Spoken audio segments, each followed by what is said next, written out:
تو اس کا رزلٹ آپ کو آنے والے وقت میں ملے گا، اچھا رزلٹ ملے گا. مثلاً آپ اب دیکھیں آپ کا جو تجارتی خسارہ ہے وہ کم ہوا ہے، آپ کا کرنٹ اکاؤنٹ خسارہ کم ہوا ہے اس حکومت کے کچھ فیصلوں کے نتیجے میں، لیکن ان فیصلوں سے کچھ نقصان بھی ہوا ہے.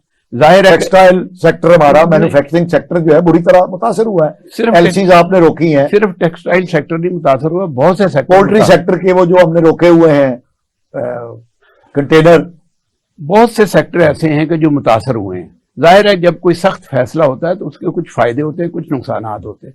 تو فائدوں میں یہ ہے کہ آپ کی جو حکومت ہے، جو آپ کا ڈالر کا بہاؤ ہے وہ اب بہتر ہو جائے گا. اس کے بعد جب ڈالر کا بہاؤ بہتر ہوگا تو آپ دیکھیں گے کہ روپے کی قیمت مضبوط ہوگی اور ڈالر کی قیمت کم ہوگی. فاخر صاحب آپ کی بات بڑی ہوتی ہے. پاکستان کو ایک آدھے دن پہلے یہ جنیوا کانفرنس ہوئی تھی، اس میں بھی 10 ارب ڈالر دینے کے وعدے ہوئے ہیں، تو اس کے بھی تو میرا خیال ہے معیشت پر جب انفلو ہوگا جی بالکل بالکل اس کے اچھے اثرات مرتب ہوں گے.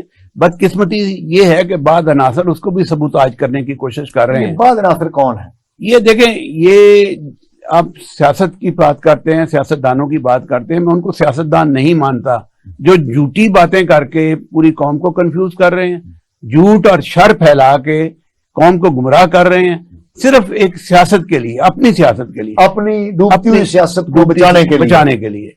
جب تک یہ چیزیں رہیں گی ان کو کوئی اصل مسئلہ یہ ہے کہ مہنگائی ہو گئی ہے. مہنگائی کیوں ہوئی؟ آپ کے پاس ڈالر نہیں تھا، باہر سے جو چیزیں آنا تھی نہیں آئیں، آپ کا بہت زیادہ انحصار امپورٹ پہ ہے. اگر آپ پچھلے سال دیکھیں ہم نے 70 ارب ڈالر آپ نے امپورٹ پہ خرچ کیے، اور اس کے مقابلے میں آپ کی آمدنی کیا ہے؟ 24-25 ارب ڈالر، 30 ارب ڈالر، 30-32 ارب ڈالر، پلس آپ کے تارکین وطن کے ریمیٹنسز ہیں. تو یہ سارے ملا کے اس کو پورا نہیں کر سکتے، ہم ڈیفیسٹ میں جا رہے ہیں. آپ کو یقینی طور پہ امپورٹس پہ پابندیاں لگانا پڑیں گی. اس حکومت نے لگائی ہیں، فائدہ ہوا ہے. اور مستقبل میں دیکھیں آپ کو ایک سخت گولی کی ضرورت تھی، وہ مہنگائی کی صورت میں آپ کو بھگتنا پڑی. ابھی مزید مہنگائی ہونے کے امکانات ہیں، لیکن اگر یہ جنیوا کانفرنس کے نتائج آپ کے سامنے آ گئے، جنیوا کانفرنس کے نتائج سامنے آئیں گے تو آپ کو ریلیف ملنا شروع ہو جائے گا. اور جب ریلیف ملنا شروع ہوگا، ان کا جو حکومت کا اندازہ ہے کہ اگلے 5-6 مہینے میں یہ صورتحال ریورس تو نہیں ہو سکتی لیکن بہتری کی طرف جائے گی، گراوٹ میں کمی آئے گی. تو یہ پالیسی کا نتیجہ ہے. جیسے کہ آپ نے کہا ڈالر کو اگر آپ رکھتے ہیں مارکیٹ میکنزم میں تو پھر اور نقصان آپ کو ہوگا. اس وقت یہ ہے کہ اسینشل امپورٹس ہو سکتی ہیں اور جو غیر ضروری امپورٹ ہے وہ نہیں ہونی چاہیے، اور اس پہ انہوں نے پابندیاں لگائی ہیں. اور بعد کوئی غالباً 68 ایسی آئٹمز ہیں پہ جن کو انہوں نے ڈیوٹیاں، ایڈیشنل ڈیوٹیز لگائی ہیں، جو میں کتے بلیوں کی خوراک ہے. بھائی کیوں آ رہی ہے؟ کیا ضرورت ہے؟ منرل واٹر ہے، چاکلیٹیں ہیں، دیکھیں نا یہ سارے غیر ضروری آئٹم، صابن ہے خوشبودار، سارے غیر ضروری آئٹمز ہیں. اور بہت اچھا کیا اس حکومت نے، کوشش کی لیکن WTO کے تحت آپ اس میں نہیں کر سکتے تھے، پابندی نہیں لگا سکتے تھے. IMF کا یہ نسخہ تھا کہ جی اس کو آپ برداشت کریں. اب یہ دیکھیں کہ اب جب وہ کہتے ہیں بیگرز آر ناٹ چوزرز، تو وہ ہمارا حال ہے، ہم مان سکتے ہیں، شرائط کو آپ کو ماننا پڑے گی. اچھا دوسری بات یہ ہے کہ اپنا نظام ٹھیک کریں گے تو پھر ہوگا. نظام کے لیے اب آپ کو مشکلات کا سامنا ہے. اب آپ کو ڈالر تو مل رہے نہیں اس طرح جس طرح ماضی میں ملتے رہے، اور یہ ڈالر کی کمی جو ہے یہ اسی طریقے سے پوری ہو سکتی ہے کہ باہر سے آپ کے ڈالر آئیں. یہ ایک بڑی اچھی کوشش ہے جنیوا کا، بڑی کامیابی ہے میں سمجھتا ہوں اس حکومت کی. اگر یہ کر لے گی، آ جائے گی، تو روپے کی قیمت مضبوط ہوگی. روپیہ یعنی یہ آج 225 ہے، ممکن یہ 200 تک آ جائے، یا ڈار صاحب نے کہا تھا کہ 200 تک ہو سکتا ہے 200 تک آ جائے. لیکن دیکھیے یہ ایک مسلسل کوشش ہے، ایک دن میں نہیں ہوگا، اور اس کوشش کے نتیجے میں ہی یہ صورتحال بہتر ہو سکتی ہے. لیکن اب کچھ لوگ اس کو بھی کہہ رہے ہیں کہ جی یہ بھیک منگے ہیں، منگتے ہیں، فقیر ہیں. وہ بھائی ٹھیک ہے، تم نے کیا کیا؟ تم نے معیشت کا بیڑا غرق کر دیا، تم نے روزگار کا بیڑا غرق کر دیا، تم نے مہنگائی کو اس لیول پہ پہنچا دیا کہ جہاں پہ ہم واپس نہیں ہو سکتے. کیا کام نہیں کیا؟ غیر یہ سعودی عرب اور دوسرے ملکوں سے جو آپ نے تعلقات خراب کیے، خارجہ امور پہ آپ نے جو بیڑا غرق کیا، اس سے نمٹنا کوئی آسان کام تو نہیں ہے. اس کا نتیجہ ملک قوم بھگت رہی ہے. ٹھیک ہے کہ قوم ان کو مانتی ہے، ان کے پیچھے ہے، ان کی فالوور ہے، لیکن اس کا یہ مطلب نہیں کہ وہ ایک بہت بڑے سیاستدان بن گئے ہیں. سیاستدانوں کے نام پہ میرے خیال میں وہ دبا ہیں. اچھا فاخر صاحب، آپ نے بڑی خوبصورت ایک بات کہی کہ اس حکومت نے جنیوا کانفرنس میں اعتماد بحال کیا قوم عالمی برادری کا، پیسے لیے، اور ایک آؤٹ لک پاکستان کی جو ہے وہ بہتر ہوئی ہے، اور امید کی جا رہی ہے کہ انفلکس آف ڈالر جو ہے اس کے نتیجے میں پاکستان کی روپے کو بھی استحکام ملے گا اور معیشت میں بھی بہتری آئے گی. لیکن فاخر صاحب، یہ تو اس حکومت کی کاوشیں ہیں.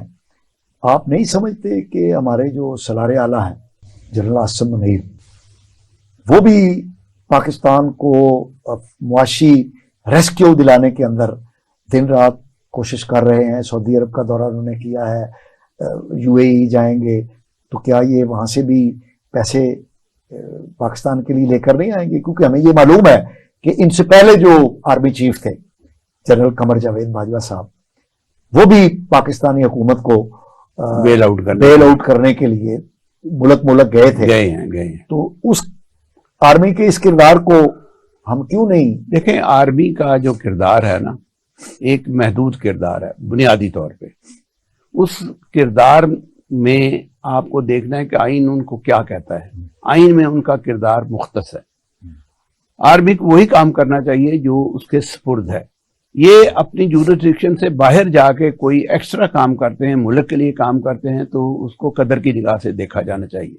لیکن میرے خیال میں یہ ان کا کام نہیں ہے کہ وہ آپ کے لیے پیسے اکٹھے کریں.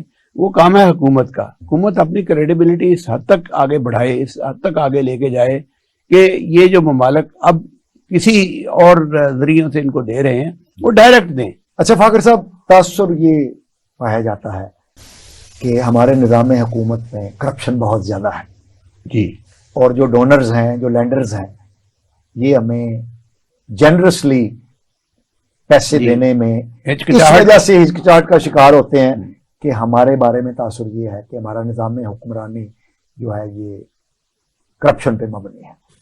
یہ پرسیپشن ٹھیک نہیں ہے. میرا نہیں خیال کہ کرپشن پہ مبنی ہے. کرپشن ہے دنیا میں، امریکہ ہو، برطانیہ ہو، کرپشن ہر جگہ ہے. لیکن کرپشن کے مختلف مدارج ہیں، اس کی قسمیں ہیں. مثلا امریکہ میں اگر آپ 8-10% کسی بزنس کے لیے رکھ دیتے ہیں کہ یہ ہم نے اس کو کسی کی پاکٹ میں دینا ہے، تو وہ اس کو جائز سمجھا جاتا ہے اور وہ کتابوں میں بھی لکھ دیتے ہیں. ہمارے ہاں اس چیز کو مانا نہیں جاتا.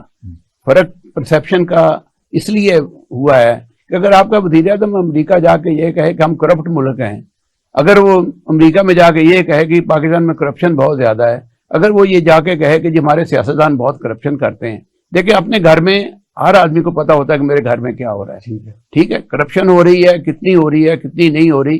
یہ کرپشن کا جو فلڈ گیٹ کھلا ہے، اگر آپ ذرا ماضی میں چلے جائیں، یہ کرپشن کے جو آغاز ہوا ہے یہ ان نام نہاد جمہوری حکومتوں کے دور سے شروع ہوا ہے. بھٹو صاحب کے دور سے فوراً بعد کرپشن کا معاملات شروع. عمران خان صاحب صحیح کہتے ہیں نا؟ نہیں، میں یہ گزارش کر رہا ہوں کہ یہ بات نہیں ہے. وہ لوگ جو سیاستدان نہیں تھے، یہ میں عمران خان کو بھی سیاستدان نہیں سمجھتا. دیکھیں سیاست دو قسم کی ہوتی ہے، ایک مثبت ایک منفی.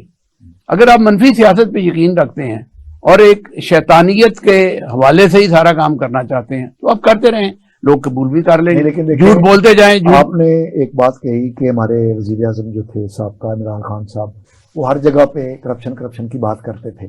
لیکن اب ان کے گھر سے کرپشن برآمد ہوئی ہے یار. وہ ہمارا کیونکہ موضوع نہیں ہے، اس پر آئیں گے کبھی. نہیں. لیکن ہمارے جو موجودہ وزیر اعظم ہیں، انہوں نے جب جنیوا میں یہ ڈونرز کانفرنس ہوئی تو انہوں نے باقاعدہ کہا کہ ہم تھرڈ پارٹی ایویلویشن جو ہے اس امداد کی جو ہمیں مل رہی ہے کروائیں گے. اس کا مطلب ہے انہوں نے بھی اس بات کا تو نہیں بالکل نہیں. تھرڈ پارٹی ایویلویشن دیکھیں ہمیشہ ہوتی ہے. اچھا، ہمیشہ ہوتی ہے. آپ کسی سرکاری دفتر میں چلے جائیں، ایک انٹرنل آڈٹ ہوتا ہے، ایک ایکسٹرنل آڈٹ ہوتا ہے. انٹرنل آڈٹ جو ہے وہ پکڑتا ہے چیزوں کو بھی، جسے جہاں کہیں بے ضابطگیاں ہوتی ہیں، جہاں کہیں اوور کوئی پیمنٹ ہو گئی ہے یا کوئی اور روٹین کے معاملات کو ڈسٹرب کیا ہے، وہ وہیں پکڑ لیتے ہیں. اس کے بعد ایکسٹرنل آڈٹ ہوتا ہے. اب ایکسٹرنل آڈٹ میں بھی چیزیں پکڑی جاتی ہیں اور ان کو ریکٹیفائی کیا جاتا ہے. یہ جو اے جی کی